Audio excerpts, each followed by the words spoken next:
안녕하세요. 귀로 여는 세상 영심이의 책방 가족 여러분 환영합니다.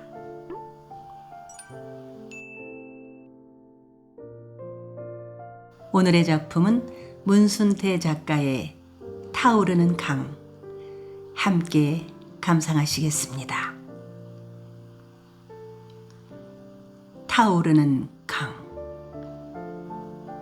문순태. 제3부 영류.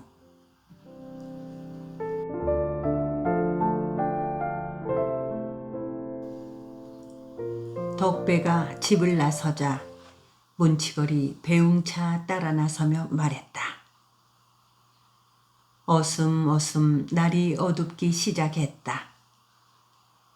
해가 설핏하게 기울자 선창거리에 몰려들었던 점촌과 새끼네 사람들은 뿔뿔이 흩어져 집으로 돌아갔다. 마을 사람들이 집으로 돌아간 뒤로도 웅보와 염주근은 걱정이 되어 선창가에 서 있었다. 일단 나룻배를 강 건너로 보내 마을 사람들을 막은 것까지는 잘한 일로 생각하였으나 박초신의 집안을 직신거리고 창고의 곡식을 드러낸 일이며 선창거리에 순포막을 박살낸 일들이 아무래도 개운하지가 않았다. 필시 무슨 일이 일어날 것만 같았다. 순포막을 박살내 놓았으니 관가에서 그대로 가만히 있을 것 같지가 않았다. 너무 걱정 말어. 죽기 아니면 살기로 생각해. 염주근이 되레 웅보를 위로해 주었다. 이번 일은 조용히 끝날 것 같지가 않구만. 한 번 엎질러진 물인데 어쩔 거요? 하며 염주근은 웅보의 손을 잡아 끌었다. 집으로 가자는 거였다. 동학군이 고부 흥덕을 거쳐 무장 영광에 이르자 전라도 곳곳의 인심은 이를 데 없이 흉흉하였다. 갖가지 유언들이 떠돌았다. 전봉준 대장은 영웅이니 이인이니 하며 신출 규모의 재주가 있고 바람을 타고 구름을 타는 묘수를 갖고 있으며 총검을 맞아도 죽지를 않는다고 하였다. 또 계룡산이 도읍이 된다고들 하였고 진인이 바닷섬 가운데서 나온다고 하였으며 이가 궁궁에 있다 하여 피난의 십승지라고 하였다. 새끼네 사람들이 박초신의 곡식 창고를 털고 난 이튿날 아침 박초시 집안에서는 난데없이 곡성이 울려 나왔다. 박초시가 죽었다고 하였다. 간밤에 난민들이 집안으로 들이닥쳐 잠든 박초시를 끌어내어 몽둥이질을 하여 죽게 만들었다는 거였다. 박초시가 죽었다는 소문에 점촌과 새끼네 사람들은 10년 묵은 채증이 쑥 내려간 것 같이 시원하긴 하면서도 마음 한구석 어딘가엔 장차 닥쳐올 일들이 걱정되었다. 너 누구 소행인지 눈치 못 챘겠냐? 박초시가 죽었다는 소문을 들은 웅보는 아침 일찍이 염주근을 찾았다. 글매 나도 시방 그 소문을 들었는디 참말로 박초시가 죽은 거라냐? 나도 박초시 집에서 곡성을 들었다니까. 그러면 죽긴 죽었는갑구먼. 어쨌든 시원한 일이여. 죽으니도 통 눈치를 못 채겠어? 웅보는 걱정이 된 얼굴로 다그쳐 물었다. 그걸 내가 어떻게 알아? 누가 그랬을까? 누가 그랬으면 뭐디요? 어차피 어저께 만났더라도 네 손에 맞아 죽었을지 모르는 건디. 아니요. 그렇게 간단한 일이 아니라니까. 걱정도 발자구만. 두고 봐라. 틀림없이 관가에서 이 일을 들고 나서서 새끼네 사람들을 들볶을 테니까. 누가 한 일인지 어떻게 알아서? 그러니까 더 큰 문제요. 누가 한 일인지 안다면 그 사람 하나만 다치면 그만이지만 그렇지 못하니까 애전한 사람들 부지기수로 당할 거요. 웅부의 말을 듣고 보니 염주근도 걱정이 되는 모양이었다. 죽은 게 많은 그의 얼굴에 어두운 그림자가 흘렀다. 도대체 누굴까? 한두 사람이 하인 놈들을 당해내기나 하간디. 암튼 닥쳐올 일들이 걱정이고만. 혹시 그 구진포 배나무집의 사람들 소행하니까 몰라? 염주근의 말에 웅부는 두 눈을 크게 떴다. 웅부는 염주근한테만은 구진포 배나무집에 대부리를 위시한 동학도들이 숨어 있다는 말을 했었다. 배나무집? 웅부의 생각에도 무엇인가 순간적으로 스치는 게 있었다.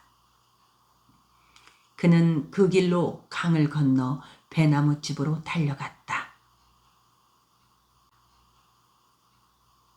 웅부는 배나무집 앞에 이르러 집 안엔 들어가지 않고 사립장문 밖에 서서 큰 소리로 대부리를 불렀다. 이윽고 대부리와 짝귀가 나왔다. 어쩌자고 그런 일을 저질러?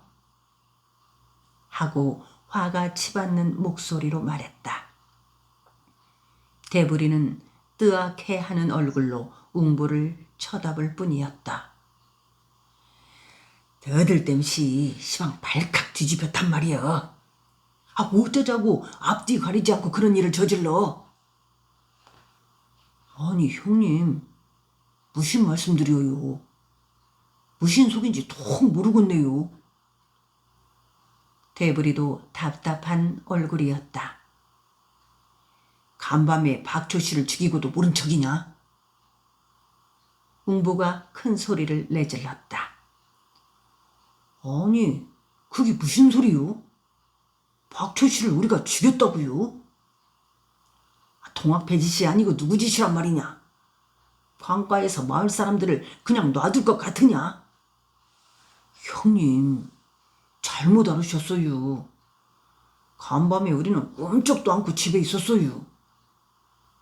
맞아요. 지가 잘 알아요. 짝귀도 대부리 말을 거들어 주었다. 구진포 사람들의 소행도 아니라니 도대체 알 수 없는 일이었다. 웅보가 대부리의 말을 듣고 보니 괜히 의심했던 게 되레 미안할 따름이었다. 박초 씨는 3일장으로 앞당겨 장례를 치렀다. 조문객들조차 뜸했다. 소문에는 박초 씨가 난민들에게 맞아 죽었다고도 하고 동학패의 소행이라고도 하였다. 박초 씨가 죽기 전날에 떼지어 몰려가서 창고를 털어냈던 점촌과 새끼네 사람들은 괜히들 마음이 저려 초상집엔 얼씬도 하지 않았다. 웅부와 염주근이도 초상집에 조문이라도 가서 하인들을 만나 누구의 소행인지 파악하고 싶었으나 성큼 발길이 그쪽으로 향하질 못했다.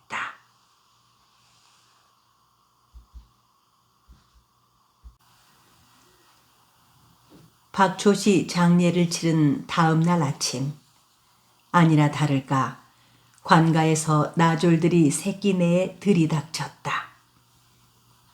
드디어 관가의 손이 뻗치기 시작한 것이다. 나졸들은 박초신의 하인들을 앞세우고 마을마다 돌아다니며 박초씨가 죽기 전날 떼지어 몰려가서 창고를 털어낸 사람들을 모조리 붙잡아 갔다. 응보의 집에도 너댓 명의 나졸들이 사립작을 박차고 들이닥쳐서는 막 밥상을 받고 있는 응보를 끌어냈다. 아니 이거 보시오. 웬일로 사람을 붙잡아가는 거요? 응보는 마음속으로 드디어 올 것이 온 게로구나 생각은 하면서도 너댓 명씩이나 한꺼번에 달려들어 팔을 비틀고 끌어내가는 나졸들을 향해 큰 소리를 쳐보았다. 제 동아리 다치지 못해. 난을 일으켜서 양반을 죽인 놈들이 무슨 할 말이 있다는 게냐? 나졸들은 두 팔을 비틀고 마구 발길질을 하며 웅보를 끌고 나갔다. 순식간에 집안이 난리속이 되었다. 비단 웅보의 집만이 난리판을 겪은 게 아니었다. 새끼네 마을 젊은 장정들이 있는 집안은 매 한 가지였다. 선창거리 나루목에는 수많은 사람들이 붙잡혀와 있었다. 얼추 헤아려도 100명은 넘는 듯 싶었다. 나졸들은 5사람씩 짝을 지어 한 줄로 조기두름처럼 엮어 묶었다. 두 척의 나룻배가 붙들려온 사람들을 강 건너로 꼬박 한나절을 실어 날랐다. 어쩌자는 거요?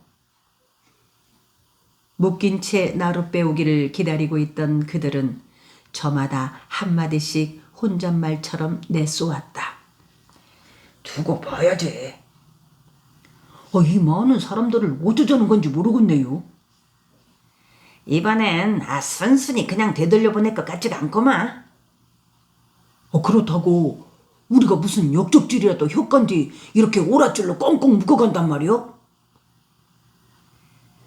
박초씨를 죽인 사람을 찾아내려고 눈에 불을 쓰고 발광하건디. 그걸 어떻게 찾아내? 그랑께 잡혀가는 사람들이 큰 곤욕을 치를 것이라니까. 그들이 웅보와 함께 잠시 이야기를 하고 있을 때 키가 땅딸막한 나졸 하나가 가까이 오더니 두 눈을 왕밤을 굴리듯 무섭게 부릅떴다. 이 붕어들 안고 뭘 숙작거려? 나졸이 꽥 소리를 질렀다. 대관절, 우리가 무슨 잘못이 있다고 이러시오? 염주근이가 나졸을 쳐다보며 입을 열자. 야, 이 내 놈들은 모조리 동학군이란 말이야.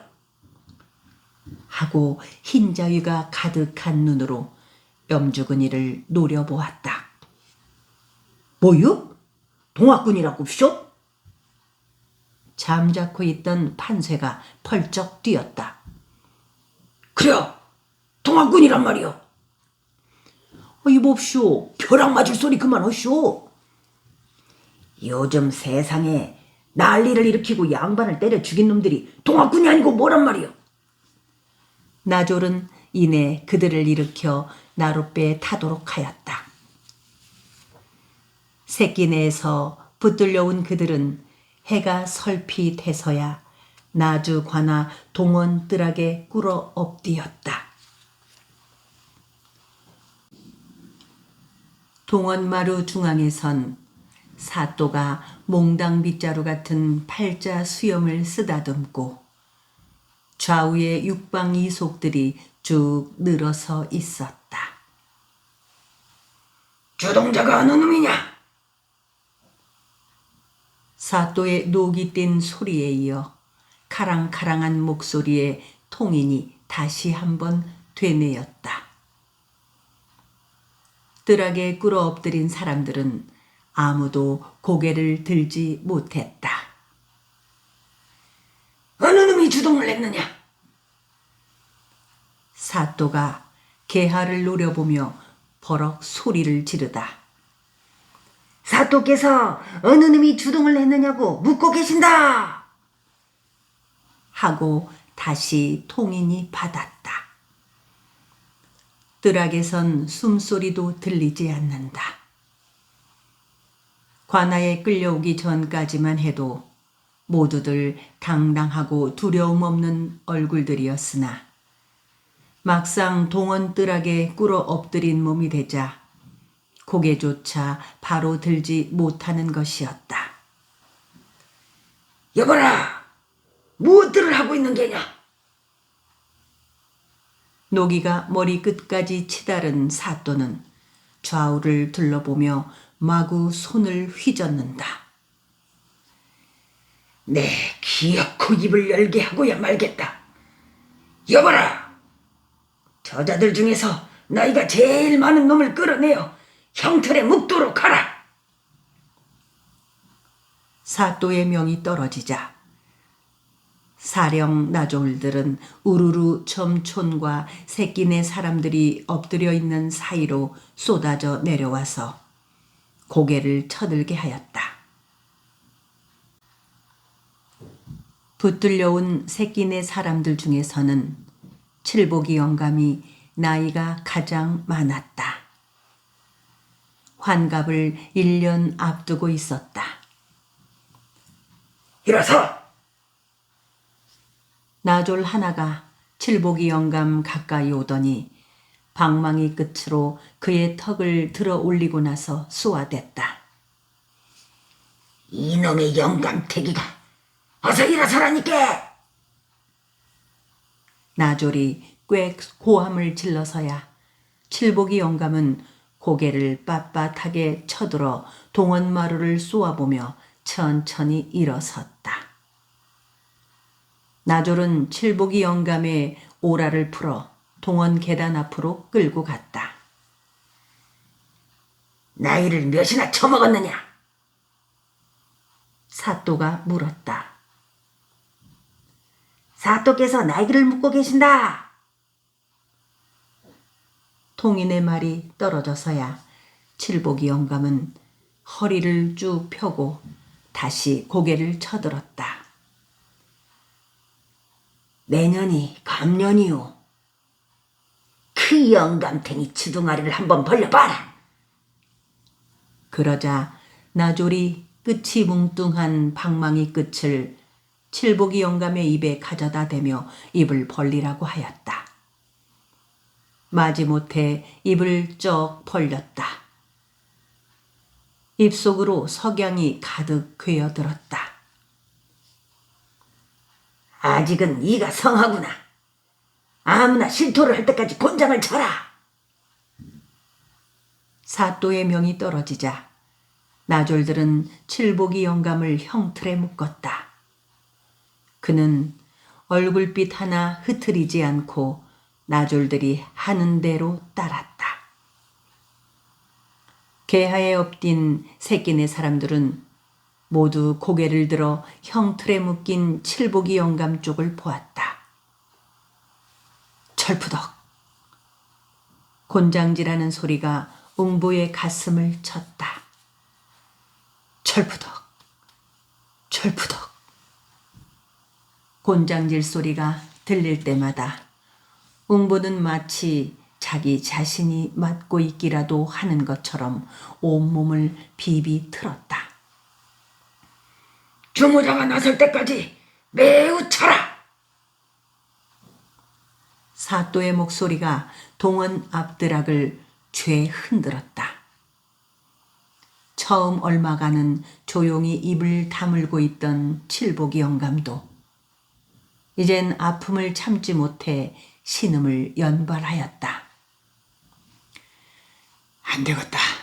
죽으나 내가 나서야겠어. 웅보가 낮은 목소리로 말하자 안 돼야. 눈 질끈 감고 참어. 하고 대답했다. 다시 신음소리가 가슴을 파고들었을 때 웅보는 벌떡 일어섰다. 그 노인은 그만 치시오. 자고로 노인을 공대하는 동방예의지국에서 이런 무지막지한 법은 없소. 웅보는 어깨를 펴고 사또를 노려보며 당당하게 말했다. 사또는 매질을 멈추게 하고 찬찬히 웅보를 내려다보았다. 내 놈이 주동자냐? 사또가 물었다. 내 놈이 주동을 했음이 분명하구나. 웅보가 대답이 없자 사또는 다시 고함을 쳤다. 내 놈이 박초씨를 죽였겠구나. 그 말에 웅보는 아닙니다. 박초씨를 죽이지 않았습니다. 하고 울부짖듯 말하였다. 안 죽였다고? 하늘을 두고 맹세합니다. 그렇다면 농사꾼들을 몰고 박초씨 집으로 쳐들어간 건 사실이냐? 네, 그렇습니다. 웅보는 분명하게 대답했다. 그렇다면 박초씨도 내 놈이 죽인 것이 분명하다. 죽이진 않았습니다.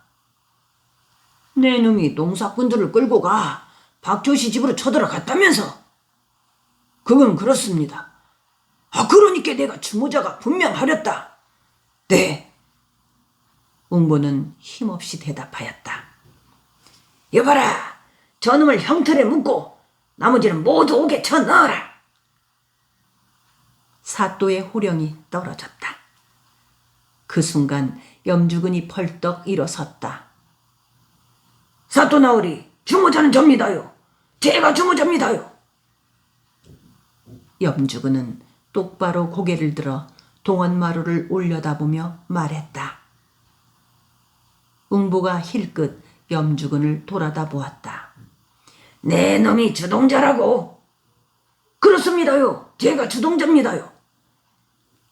사또는 염주근을 쏘아보더니 여봐라, 저놈도 형틀에 묶어라 하고 호령하였다. 그러자 뜨락 맨 뒤에서 덕칠이가 지도 주동자입니다요 하는 우럭우럭한 목소리가 튀어나왔다. 이윽고 여기저기서 같은 말들이 연달았다. 저도 주모자입니다요. 지독입니다. 순식간에 뜰하게 엎드려 있던 모든 점촌과 새끼네 사람들이 저마다 자기가 주동자라면서 우 일어섰다. 그 바람에 사또의 얼굴이 불그락 푸르락하며 앉았다 일어섰다 걷잡을 수 없이 서성거렸다. 저마다 자기가 주동자라고 일어선 그들에게 섬뜩함을 느꼈다. 여봐라, 저놈들을 모두 옥에 쳐 넣어라. 사또는 미친 듯 소리쳤다. 사또의 호령이 떨어지자 나졸들이 우르르 달려들어 그들을 발길로 걷어차고 방망이를 휘어두르며 끌고 갔다. 조그마한 옥은 발을 들여놓을 틈이 없이 빼곡하게 겹겹이 들어찼다. 혹하니 몰아치는 추운 겨울이었으나 사람들의 훈김으로 땀이 흘렀다. 새끼네 사람들이 관가에 붙들려 가자 구진포의 동학도들도 착잡한 분위기였다. 대부리는 웅부 형님이 나졸들한테 붙들려 가는 것을 보고만 있었다. 생각 같아서는 당장 나졸들을 때려 눕히고 끌려가는 형님을 구해주고 싶었으나 나졸들 수도 많으려니와 고달준이가 그를 꼭 붙들고 있었기 때문에 움쭉달싹할 수가 없었다. 형님, 이러고만 있을 거요? 대부리는 잔뜩 심통이 난 얼굴로 고달준을 쏘아보았다. 그러나 고달주는 대부리의 말엔 대꾸조차 해주지 않았다. 그는 동학군의 거동을 알아보기 위해 영광으로 간 덕배를 기다리고 있는 중이었다. 풍문에 동학군이 경군에 쫓겨 계속 남으로 퇴각해 오고 있다고 하였기에 고달주는 은근히 걱정되었던 거였다. 아니, 형님, 내 말이 안 들리우? 말 안 해도 다 알고 있다.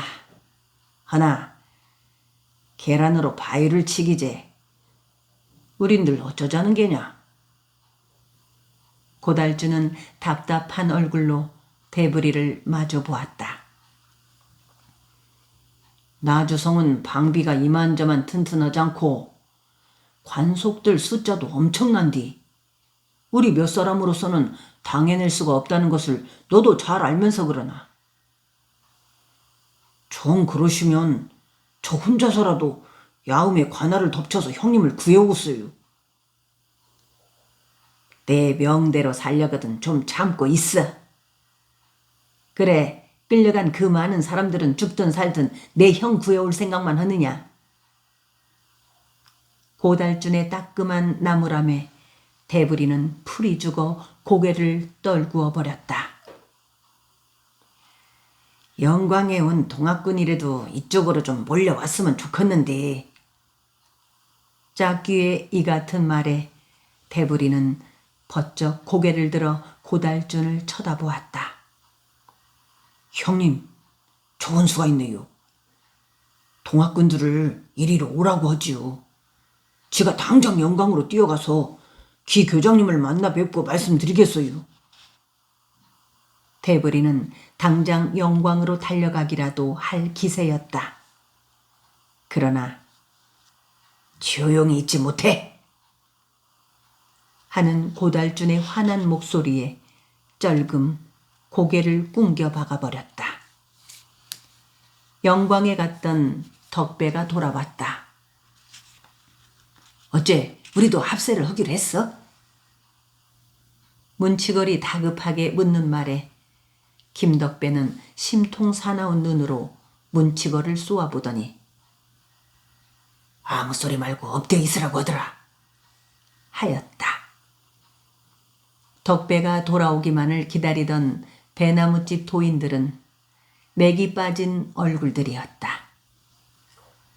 동학군들과 합세하여 보국안민의 펄럭이는 깃발 아래 신나게 싸울 날이 오기만을 기다리고 있었는데 그것마저 틀리고 보니 맥이 빠질 수밖에 없었다. 에이, 지길 나주로 몰려와서 한번 질탕을 칠 것이지. 대부리는 옥에 갇힌 형님 걱정을 하며 투덜거렸다. 그 무렵 동학군이 영암을 거쳐 강진으로 퇴각을 하였다는 소문이 나돌았다. 홍계운이 이끌고 내려온 장위병 1,000명을 당해내지 못하고 파국지세에 밀려 일시에 산산조각이 났다는 거였다.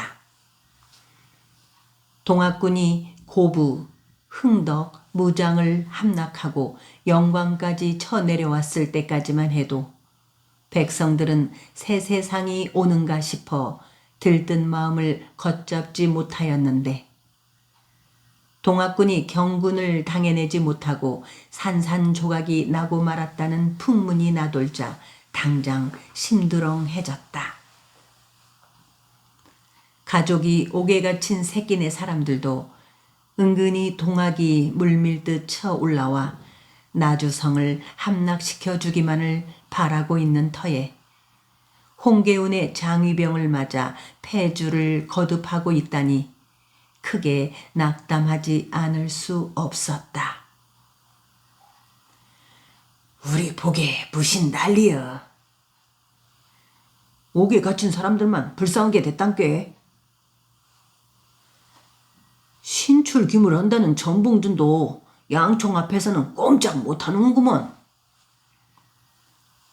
동학군이 경군에 쫓겨 폐주를 거듭하고 있다는 소문이 짜하게 퍼질 무렵 영산포에서는 이상한 소문이 나돌았다. 얼마 전 난민들에 맞아 죽어 장례까지 치른 박초 씨가 나타났다는 거였다. 맨 처음 박초 씨를 본 사람은 광나루 사공 장팔쇠였다. 그는 꼭두 새벽에 박초 씨를 강 건너까지 나룻배로 태워다 주었다고 하였다. 장팔쇠는 처음엔 박초 씨를 알아보지 못했다.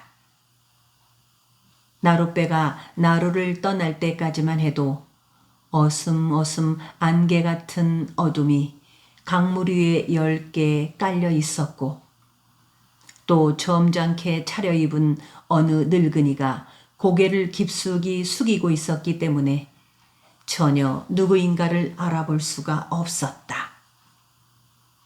그러나 강을 다 건너 배에서 내릴 때 얼핏 그를 스쳐본 장팔쇠는 뒤로 벌렁 낮아빠질 뻔했다. 강을 건넜을 때는 어둠도 완연히 거친 뒤라서 손님의 얼굴을 똑똑히 분별할 수가 있었던 거였다. 틀림없는 박초씨라니까. 그건 박초씨 혼일 거요. 그러면서 장사공은 강을 건너간 박초 씨가 건너올 것이 뻔한데 그때 다시 그가 나룻배를 타게 되면 큰일이라면서 새벽이나 해가 진 뒤에는 아예 배를 묶어두겠다고까지 하였다. 허나 박초 씨를 보았다는 사람은 장사공만 아니었다. 같은 광나루의 이사공도 박초 씨를 강 건너서 태워왔다고 하였다. 어슴어슴 어둠이 내릴 때라 잘 몰랐었는데 말이요. 배에서 내릴 때 보니까 틀림없는 박초씨라더라니까. 나룻목 사공들은 그 뒤부터 해가 벌겋게 떠올라야 배를 저었고 저녁에도 석양이 깔리기 전에 나룻배를 묶어버렸다. 사공들이 아닌 새끼네와 점촌, 부롬의 개태마을 사람들도 박초 씨를 보았다는 사람이 여럿이었다. 그들도 장사공이나 이사공처럼 새벽이나 어스름 초저녁에 박초 씨를 보았다고 하였다. 박초 씨가 분명히 대문을 밀치고 그의 집 안으로 들어서는 것을 보았다고도 하였다. 죽은 박초 씨가 다시 나타났다는 소문이 나돌자 사람들은 밤에는 문 밖 출입하는 것을 무서워하였다. 그놈의 영감태기가 돼져서까지 우리를 귀찮게 하는구만. 악독한 사람은 귀신이 되어서도 왜 한 가지인가 보구만. 새끼네 사람들은 모이기만 하면 박초 씨 이야기였다.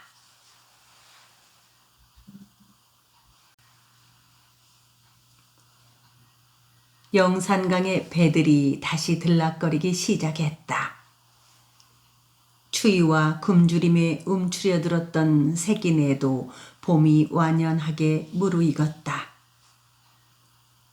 영산강의 큰 당도리 배들이 바람을 몰고 들어와서 세곡을 실어내가고 있었다.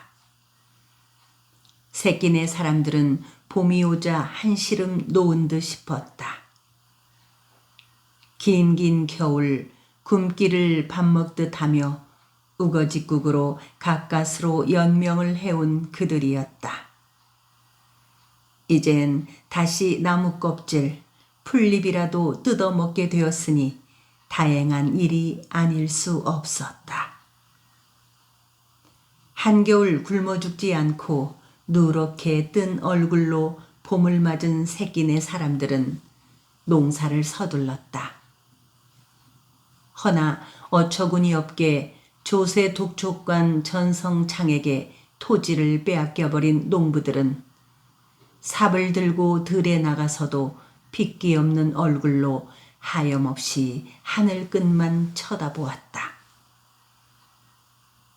웅보 아버지 장쇠는 삽을 든 채 논둑에 덥석 주저앉았다. 지난달 나졸들한테 붙들려간 아들이 아직 돌아오질 않았다. 붙들려간 그 많은 사람들 중에서도 주모자라고 하여 내주지 않고 있는 것이었다. 여태껏 나주 옥에 갇힌 새끼네 사람들은 웅보와 염주근을 위시하여 12명이나 되었다. 그들 12명은 우매한 농민들을 이끌고 밀란을 일으키고 박초씨를 죽였다고 하여 엄한 벌이 내려질 것이라고들 하였다. 장쇠는 논바닥의 흙을 한 움큼 집어들고 킁킁 코를 벌름거리며 냄새를 맡아보았다. 상큼했다. 꿀처럼 단 냄새가 나는 것도 같았다. 그 상큼하고 달짝지근한 흙 냄새를 뱃속 깊숙이 들이마셔 보았다. 울컥 눈물이 치솟을 것 같았다. 웅보가 눈에 밟혀온 것이다. 아들 웅보가 땀 흘려 만든 논이었다. 그 논이 도깨비에 흘린 듯 궁토가 되어버린 데다가 죄 없이 옥에 갇힌 몸이 된 아들을 생각하면 눈에서 피가 쏟아질 것만 같았다. 아이고 세상에 무지막지한 놈들. 장소는 상큼한 흙을 마구 볼에 문질러댔다. 한압씨! 한압씨! 손녀가 맨발로 논둑을 뛰어오며 장쇠를 불렀다. 저만큼서 며느리가 뒤따르고 있었다. 6살 난 오동리가 두 손을 휘저으며 뛰어와선 장쇠의 품에 안겼다. 엄니도 온다? 이 녀석아, 집에서 놀지 않고서리 또 왜 들에 나오나? 엄니 따라왔단께. 오동리는 장쇠의 품에 안겨 두 손으로 흰 수염을 쓰다듬으며 싱긋싱긋 웃었다. 장쇠는 며느리가 가까이 오자 삽을 짚고 일어섰다. 왜 혼자 오느냐? 장쇠는 며느리의 등에 얽힌 둘째 손녀를 보며 물었다. 안 계시대요. 어저께 밤에 장성 건다고 나갔더머요. 온다고 효도 걱정이라오. 집에 왔다가 재펴가면 어쩔 거요. 쌀분이는 자꾸만 등에 업은 아기를 추석거렸다. 그녀는 시아버지의 심부름으로 구진포 배나무집에 갔다 오는 길이다. 대부리를 데려오라는 것이었는데 주막에 없었다. 그 사이 대부리는 관가의 눈을 피해 서너 차례나 새끼네에 왔다 갔었다. 아휴, 빌어먹을 자식. 내일은 돌아오신다면요. 쌀분이는 마치 큰 죄라도 지은 것 같은 얼굴로 시아버지를 바라보았다. 그것도 자석이라고 믿는 이 애비가 멍청이지. 장쇠는 서둘러 애가리를 해야겠기에 대부리를 부르러 보냈는데 주막에 없다니 우라가 치밀었다. 비록 땅은 궁토가 되었다고는 하지만 엎치락거리며 또 한 해를 살아남으려면 논을 갈고 씨를 뿌리는 수밖에 별 도리가 없는 것이었다. 앞시 한 사람 없어지니까 이렇게럼 탁탁하다니. 장쇠는 다시 하늘 끝을 쳐다보며 긴 한숨을 토해냈다. 그 말에 쌀분이는 갑자기 코끝이 찡해왔다. 그녀는 문득문득 옥에 갇힌 남편 생각에 왈칵 울음을 쏟을 것만 같았다.